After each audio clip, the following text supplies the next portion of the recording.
Our farm is a St Peter's School and Lincoln University demonstration farm that aims to showcase best practice to Waikato and Bay of Plenty farmers. It's been set up to emulate Lincoln University's demonstration farm. John Fegan is a graduate of Lincoln and chair of the farm's governance committee. I've always been of the belief, ever since the Ruakura days have stopped, that there's been a lack of focus for the Waikato and the Bay of Plenty dairy farmers. And in my day job as a recruitment consultant, I see and I hear a lot of the Canterbury farmers raving about what the Lincoln University farm does, and they talk about they just follow the Lincoln system. There is an opportunity, I think, for the same thing up here, and so unashamedly we wanted to copy what the Lincoln University demonstration farm has been doing. Over the last 3 or 4 years, the farm has gradually sort of become more and more important and focused for the whole school rather than just being something out the back. So the idea, guys, is that the clover is going to fix the nitrogen for this ryegrass, but it appears that we're really lacking in clover in this paddock. And we want a profitable dairy farm that is also sustainable, and it's sustainable from an environmental perspective, from a profit perspective, from a people perspective, and from a health and safety perspective. It takes a reading every time, and then it averages out at the end. See, that's 2100 there. If you go somewhere it's a bit shorter, that'll be lower. See, 1900. Half of our students have come from homes where there's a rural delivery address, and so it's very relevant straight away for 50% of our client base. We also have several projects which are community involved. So we have a swimming pool, we have the Avantidrome, which brings in the community into the school. This also provides the opportunity to do that with the cycleway going right past, in fact, right through the middle of the farm. There's over 80,000 people a year now using this cycleway and going through the middle of our farms, an opportunity for us to engage with them and perhaps try and reduce that urban-rural divide that seems to have developed over the last 20 years.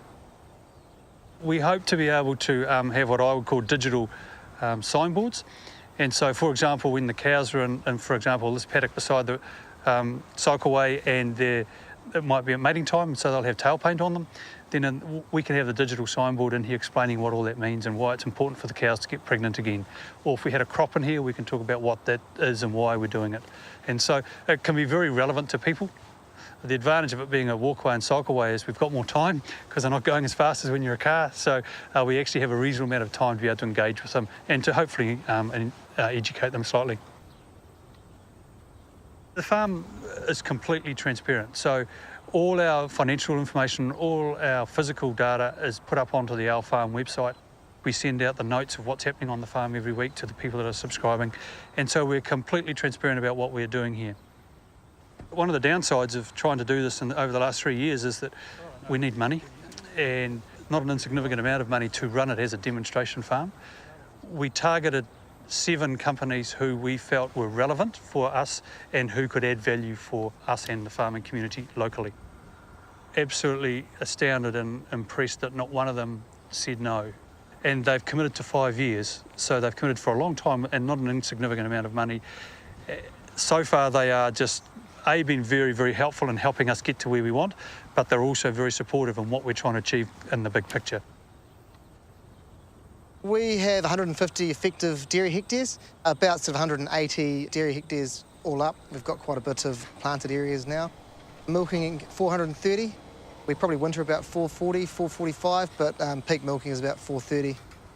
Milk solid production is between 190 and 200,000 kgs of milk solid. We've got a real mix here of sort of soil types. We've got some really high risk sort of heavier soils, some lighter soils. So we've got some soils that hang on quite well in summer, but then don't do so well in winter, and vice versa. So we've got a pretty good mixed bag when it comes to the soil types on the farm as well. Our nitrogen, what we put on through fertilisers, 150 kgs. We bring in a little bit of imported feed, but we've got a nitrogen leaching of about 30 kgs of nitrogen per hectare. But we're obviously looking to significantly improve our environmental impact here in the future to ensure that we can become a sustainable, profitable farm.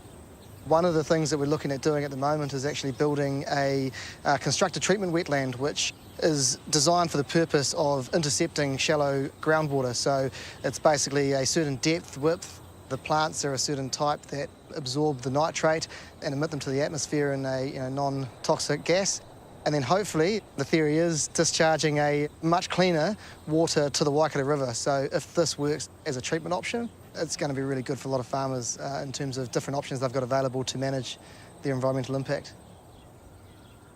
Our main objective is to apply proven research, and we want to do that utilising good on-farm practice to sort of prove, hopefully, that we can provide a working model of a profitable, sustainable farm which encompasses all of the aspects around health and safety, HR. We want dairying to be attractive to people coming in, and obviously with the educational side, we want students to see a bit of a future in the agricultural and dairy sector, so that's really important.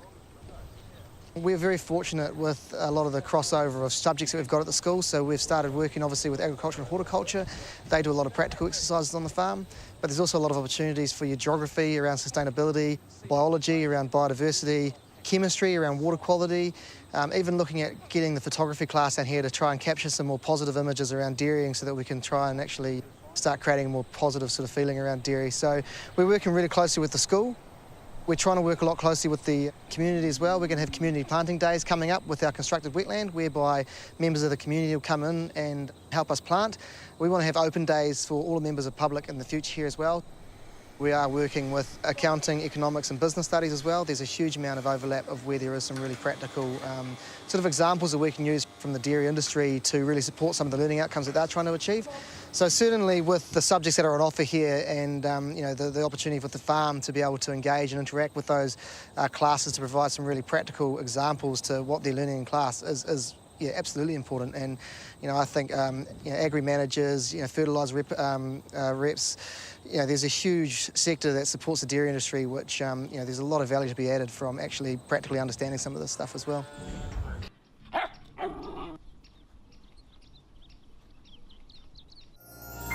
This program was made with funding from New Zealand On Air.